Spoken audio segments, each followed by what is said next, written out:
Ketika pembangkitan emosi negatif atau perasaan yang tidak baik itu terjadi akibat peristiwa yang kita lihat, kita dengar, atau yang kita alami, maka rangsangan tersebut akan masuk dan diterima oleh amigdala. Amigdala adalah bagian otak depan yang bertugas menerima, mengelola, dan memberikan respon terhadap rangsangan-rangsangan yang berkaitan dengan masalah emosi. Di dalam amigdala, rangsangan tersebut kemudian menerima masukan-masukan yang berasal dari memori-memori yang berkaitan dengan peristiwa atau pengalaman tersebut. Juga akan mendapatkan masukan dari umpan balik tubuh yang berupa perasaan tubuh yang tidak nyaman berkaitan dengan peristiwa atau pengalaman tersebut. Di samping itu juga akan mendapatkan pertimbangan dari pikiran atau otak sadar dan juga hati. Jikalau pertimbangan yang diberikan pikiran atau hati itu baik terhadap peristiwa atau masalah tersebut, maka hati dan pikiran akan bisa meredakan dan mengendalikan munculnya perasaan yang tidak baik atau emosi negatif. Tetapi jikalau mindset, pikiran, dan hati terhadap peristiwa dan pengalaman tersebut itu tidak baik, maka justru akan menguatkan munculnya perasaan yang tidak baik atau emosi negatif sebagai respon dari amigdala terhadap peristiwa atau pengalaman yang terjadi. Kemudian respon yang berasal dari amigdala yang berupa emosi negatif atau perasaan yang tidak baik itu, misalnya marah, benci, khawatir, cemas, takut, dan lain sebagainya, kemudian akan diteruskan ke bagian otak yang namanya hipotalamus untuk diproses dan mendapatkan respon saraf dan respon hormonal. Di bagian hipotalamus, rangsangan tersebut diterima di dua bagian.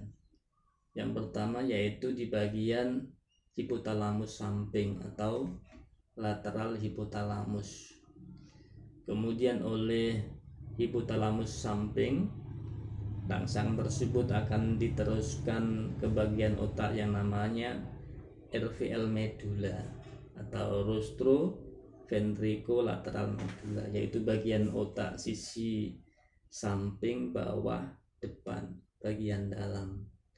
Kemudian RVL medulla akan membangkitkan saraf otonom atau ANS. Pembangkitan saraf otonom ini akan mengaktifkan saraf simpatis. Akibat pengaktifan saraf simpatis ini, maka kerja jantung akan semakin kuat. Begitu juga pernafasan akan semakin cepat. Otot-otot akan berkontraksi lebih kuat sehingga akan terjadi ketegangan sebagai bentuk waspada.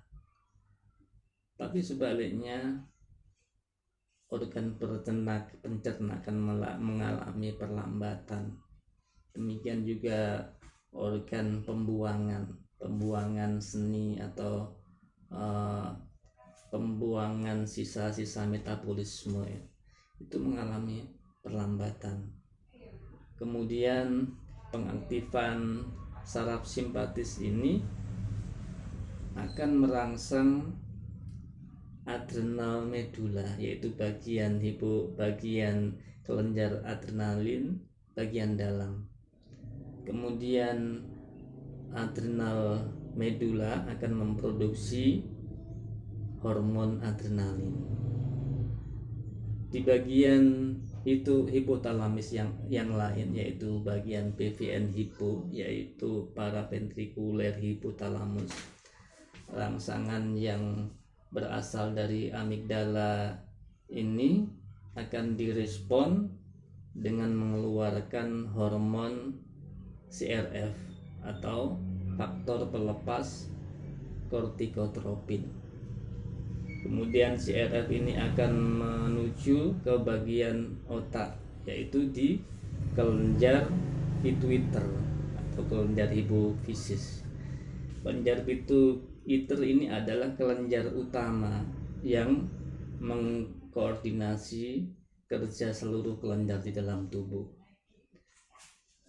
Kemudian kelenjar pituiter ini akan memproduksi ACTH atau adrenokortikotropin.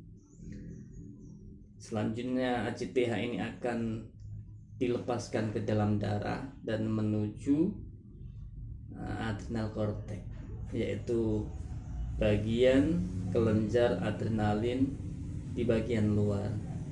Kemudian menghasilkan produksi hormon kortisol. Hormon adrenalin dan hormon kortisol itu adalah hormon stres karena diproduksi oleh kelenjar adrenalin ketika kita mengalami perasaan-perasaan negatif. Demikian juga pengaktifan saraf simpatis yang semakin aktif, semakin kuat itu juga diberikan tubuh atau terjadi ketika kita menghadapi perasaan-perasaan, peristiwa-peristiwa yang memicu terjadinya stres.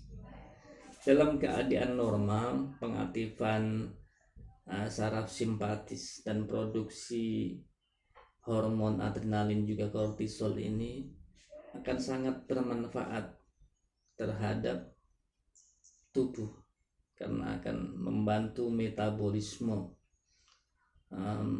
menyediakan energi yang cukup dalam metabolisme, membuat tubuh ini menjadi semakin fokus. Tetapi jikalau pengaktifan saraf simpatis dan produksi hormon stres yang berupa adrenalin dan kortisol ini berlebihan dan terjadi terus-menerus, maka malah akan mengacaukan kerja sistem tubuh, akan menyebabkan keadaan sistem tubuh ini menjadi tidak seimbang. Karena apa? Coba bayangkan kalau jantung kita bekerja dengan kencang terus-menerus, paru-paru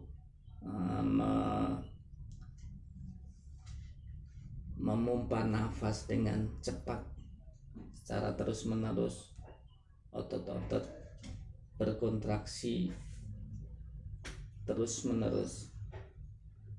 Di samping itu, sistem pencernaan kita tidak lancar, sistem pembuangan urin, pembuangan feses juga tidak lancar, sistem pembuangan sisa metabolisme juga tidak lancar. Dan kalau ini terjadi secara dalam waktu yang lama, maka akan terjadilah ketidakseimbangan kerja sistem tubuh, sehingga akan muncullah berbagai penyakit degeneratif